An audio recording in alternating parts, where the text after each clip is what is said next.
안녕하세요. 순나한TV 제주의 이순우 작가입니다. 오늘은 제주도에서 장노출 촬영할 때 주의해야 될 점 같은 것을 여러분들과 함께 공유하고자 이 영상을 제작하게 되었습니다. 먼저 제주도는 사면이 바다로 둘러싸여 있기 때문에 장노출 촬영하기에는 참으로 최적의 조건을 가진 그런 장소이기도 합니다.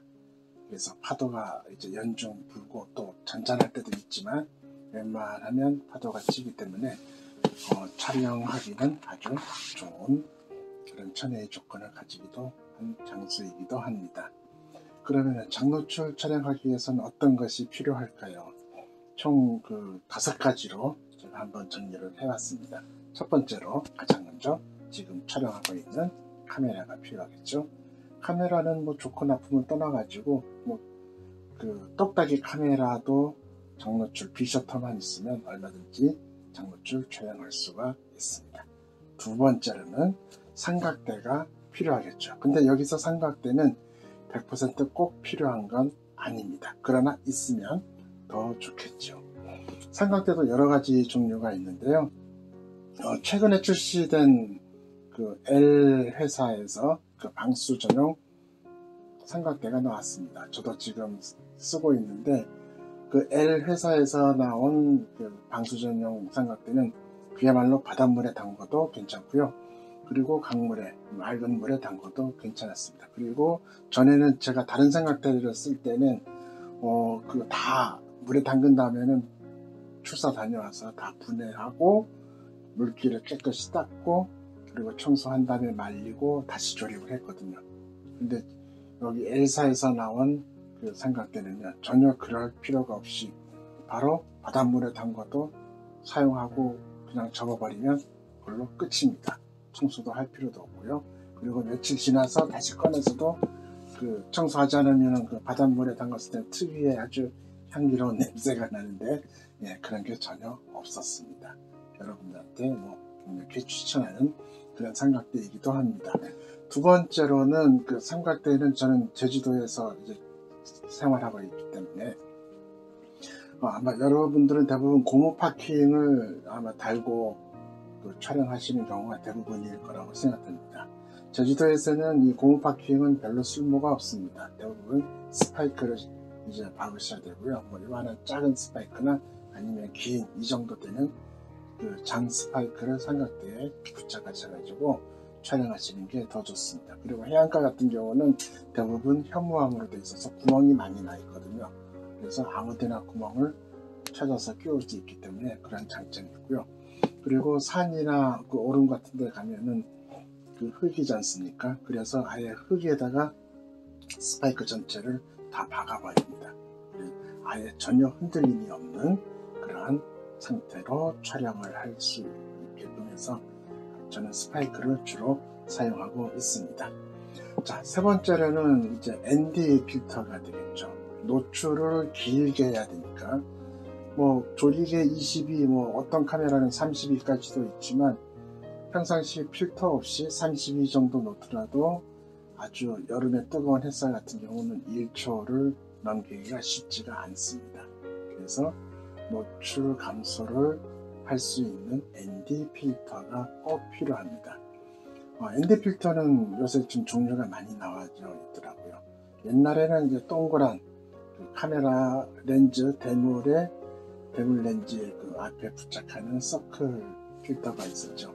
서클 필터는 렌즈별로 이제 구매를 해야 된다는 그런 단점이 있습니다. 또한 사각 프레임 안에 이 귀퉁이에 보면 서클 필터만이 가질 수 있는 나타나는 비네팅이 살짝 보이는 그런 형태를 가지고 있죠. 그리고 렌즈별로 ND 필터를 구매해야 된다는 그런 단점도 있기도 합니다. 편리한 점도 있기도 합니다. 두 번째로는 요즘 새로 나온 사각 필터가 있습니다. 이제 홀더에 사각 유리를 끼워서 사용하는 그런 방법이기도 한데요. 이 사각 필터도 두 가지가 있더라고요. 전에는 홀더에서 바로 끼워서 하는 방법도 있고, 요즘 새로 나온 거는 프레임이 자석으로 되어 있어서 그냥 갖다 붙이기만 하면 되는 그런 자석식 프레임이 나온 그런 사각 필터도 있습니다. 이 사각 필터의 장점은 첫째로 발색도가 좋고요. 일반 서클에 비해서. 그리고 두 번째로는 그 그라데이션이 아니고 그 비네팅, 귀퉁이에 비네팅이 서클보다는 덜 생긴다는 거. 어쩌면 거의 안 생긴다고 볼 수가 있습니다. 그리고 이 장점만 있는 게 아니라 단점도 존재합니다. 단점은 무엇이냐면 바로 그 들고 다니기가 좀 매우 불편하다는 거죠. 전용 케이스에 넣고 다녀야 되고요. 요즘은 다 유리로 나오기 때문에 깨지기도 쉽습니다. 저도 몇 번 깨져서 가슴이 찢어지는 그런 슬픔을 이제 많이 맛보기도 했습니다. 뭐 어쩔 수 없는 그런 상황이기도 하죠. 그래서 전용 케이스에 꼭 넣고 다녀야 된다는 거.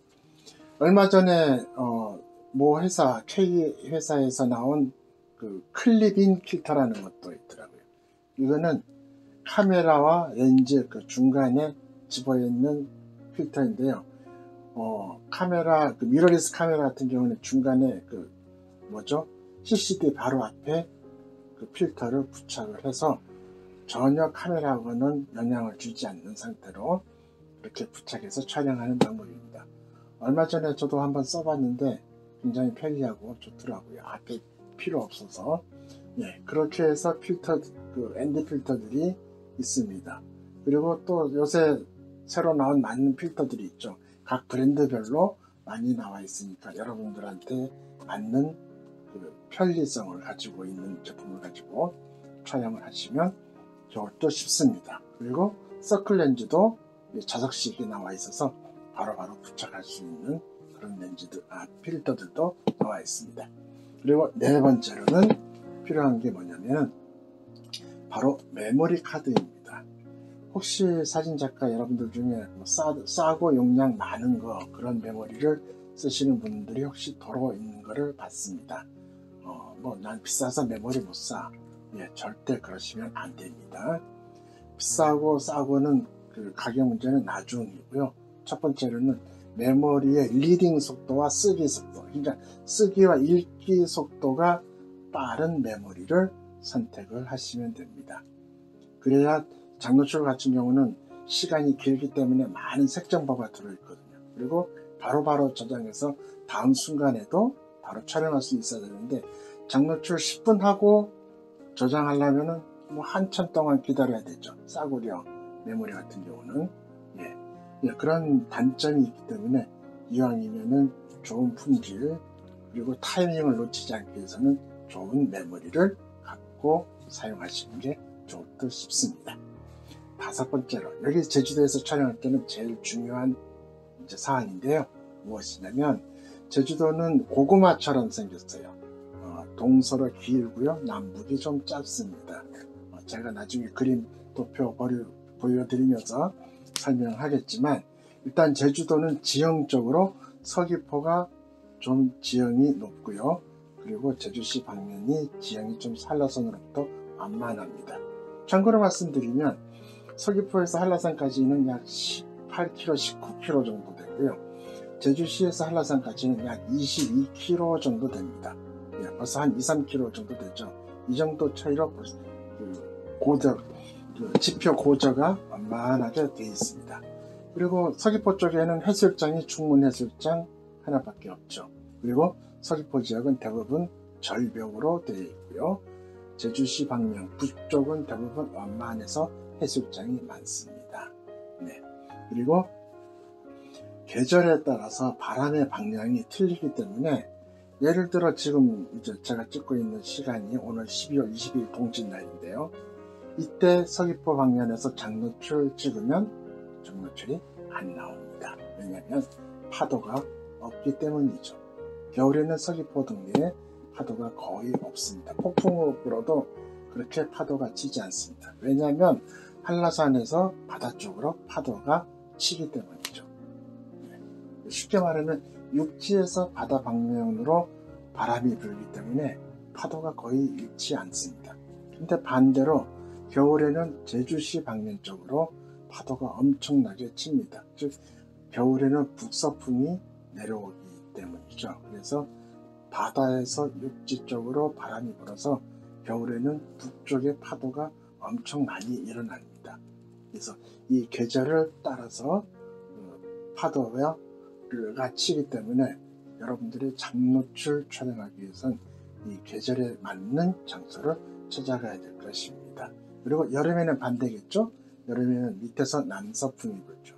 그래서 남쪽 방향, 남쪽 지방, 즉 한라산 밑에 있는 서귀포 동네가 파도가 아주 좋습니다. 그 대신 제주시 방향에는 파도가 서귀포에 비해서 그렇게 많지가 않습니다. 반대가 되겠죠? 여름에는 한라산에서 제주시 방향으로 바람이 불기 때문에 파도가 치지 않는다는 겁니다.